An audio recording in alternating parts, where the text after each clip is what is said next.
Guys আজি ৰাতি বনাব ওলাইছোঁ। এয়া খাচীৰ মাংস ল'লোঁ, তাৰপিছত ধুনীয়াকৈ সাজি কেনে বনাম, মানে ইয়াৰ ওপৰত চবখিনি দিম। এয়া তেজপাত দিলোঁ, লগত পিঁয়াজ অলপ বেছিকৈ দিম। পিঁয়াজ এয়া দিছোঁ কাশ্মীৰী জলকীয়াৰ গুড়ি, এয়া তাৰপিছত দিলোঁ হালধি, জিৰা, ধনিয়া, এয়া কেঁচা জলকীয়াৰ পেষ্ট।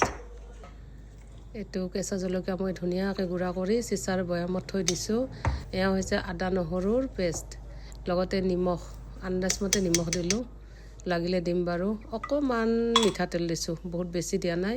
এয়া জালুকৰ গুড়ি, এইখিনি এতিয়া ধুনীয়াকৈ মিক্স কৰিব লাগিব, ধুনীয়াকৈ মিক্স কৰিব লাগিব। তাৰপিছত মই আধা ঘণ্টামান ৰাখিছোঁ এনেকুৱাকৈ। এতিয়া গেছত পাতি দিলোঁ, এতিয়া চিটি মাৰিব লাগিব।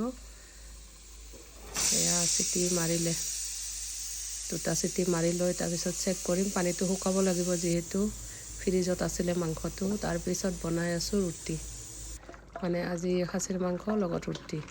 এতিয়া পানীটো পূৰা শুকাব লাগিব, আইচত আছিল যে বহুত পানী ওলাইছে। এয়া শেষত দিব লাগিব এতিয়া লং, ডালচেনি, ইলাইচি পাউডাৰ ঘৰতে বনাই থৈছোঁ এয়া। আৰু লগত দিম মই এতিয়া অকণমান লাষ্টত জিৰাৰ গুড়ি, মানে জিৰা পাউডাৰ। এয়া অলপ গোন্ধটো ভাল লাগে, জিৰা পাউডাৰ ঘৰতে এইবিলাক খুন্দি ৰাখিছোঁ মই। গোন্ধটো বহুত বেছি ধুনীয়া হয়। এনেকুৱাকৈ এতিয়া পানীখিনি শুকাই মেলি ৰেডি হৈ গ'ল। আৰু অকণমান জাষ্ট 5 মিনিটমান শুকাই গ'লে, মানে পানীটো অকণমান আছে আৰু এইখিনি শুকাই গ'লে ৰেডি হৈ যাব। যিহেতু খাচীৰ মাংসৰ পানীটো শুকাই গ'লে বেছি ভাল, এটা গোন্ধ থাকে যে।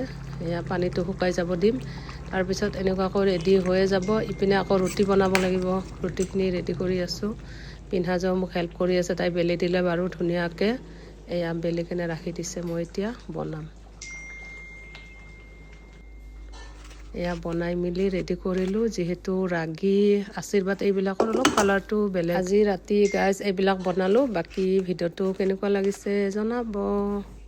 Thank you, bye by.